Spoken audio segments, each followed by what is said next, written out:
On the 27th of October, 2025, a Roblox game known as Doom by Fate released to the public. A new game in the ever-growing trend of asymmetrical horror/chase games. Doom by Fate stood out with its unique visual effects, music, and abilities. The game's player base stagnated after it was revealed that the owner of the game worked with a developer of condo games.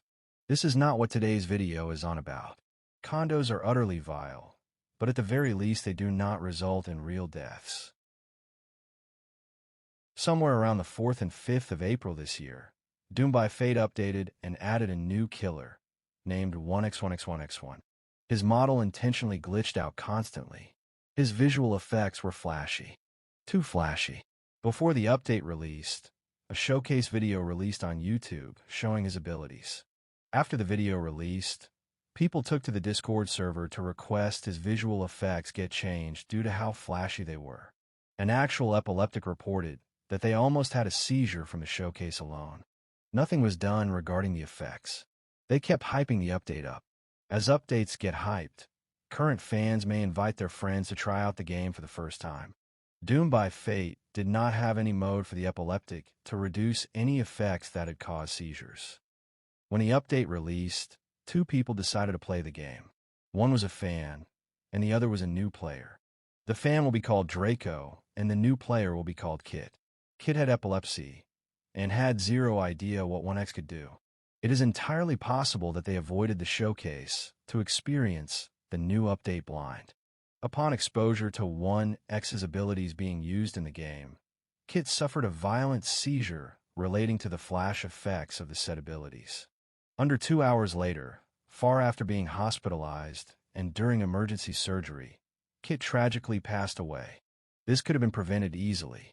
Even if they had to delay the update to alter the effects to not cause such strain on even the eyes of those not epileptic, it would have avoided all of this. Of course, a Roblox game causing a fatal seizure was bound to spread like fire. The manager for the game's Trello decided to say something about it. Doom by Fate gets 1,000 concurrent users on a good day. How many epileptics are going to die? 1. Don't play games if you're sensitive. Why the fuck would you care about randoms on the internet?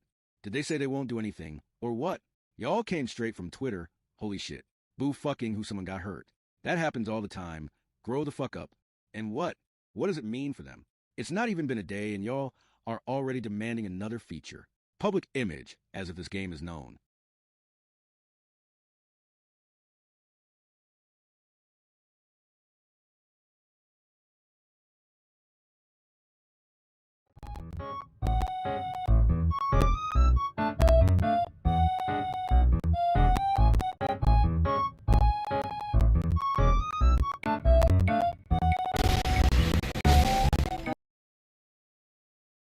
Now, of course, you're most likely outraged at what someone tasked with an important role like that said.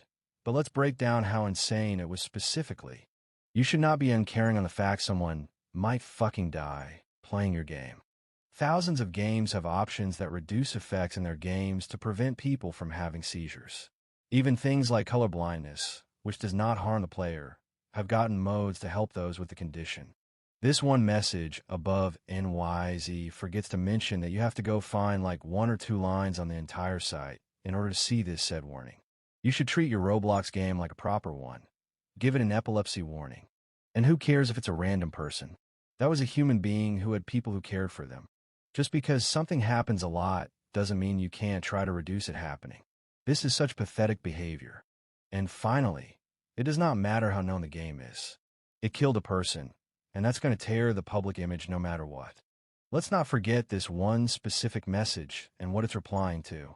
Take it in for a minute. This game had no epilepsy warning by the time 1x released. They did, however, add a flash toggle setting about 3 hours after the update. This implied it'd alter some of the effects to reduce risk of seizure, especially for 1x, right?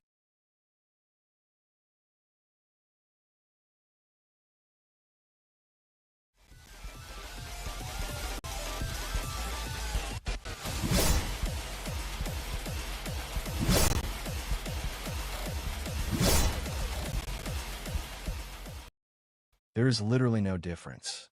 This is absolutely fucking unacceptable.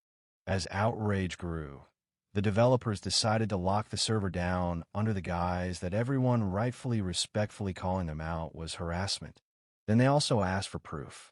I suppose I should have to play devil's advocate, as I've seen a few people talk about this for it to be noteworthy. How is anyone, even Drako, supposed to get proof without breaking any rule legally or ethically? Taking a photo of a corpse isn't going to go well, and a death certificate takes a while to make. Never mind the fact that would be classed as doxing, as they're obviously not going to write Kit on it. So, yes, there could be a chance that Kit either never died or straight up never existed. However, I want you to consider this. NYZ believed that there was a real person that died. They still acted like that. So what makes you think they won't act worse with a real death? Never mind the fact that shouldn't excuse anything. 1X still flashes lights in a harmful way with no epilepsy mode or warning. Kit might not even be the only victim. We only know what happened to them because they had someone that witnessed it. Who's to say nobody else died to this that we just don't know? They cannot get away with this at all. 1X was removed temporarily to hopefully fix the effects so that they don't fucking kill people. But it's too late. They're responsible for a death due to negligence. They can't hide behind some small sentence in the Roblox terms of service because they had the responsibility to disclose such effects were in the game. They have to face justice for this in some way. Do what you can to spread the word about this. You don't know how much this pisses me off. I once disrespected a dead person too. Granted, there was actually nothing anyone could have done to prevent it. It was a whole separate condition that wasn't epilepsy. Still, even after I was forgiven for not only that, but trying to lie and act like I magically forgot it, I still felt guilt-ridden as I should be. And that was with no responsibility. I was just a normal user in the place I set it in. People like NYZ represented a whole game played by hundreds. When you put anyone on a staff team, they're representing the game, no matter what excuse. This behavior is so utterly disgusting and vile, especially with how easy it was to simply not say any of that. I will not let them get away with this, and you shouldn't too. Share this tale. Do not let Kit fade away like this. Kit deserves justice. We'll do our best to ensure it gets served straight to them. I've done what I can, so do your parts now. Justice for Kit.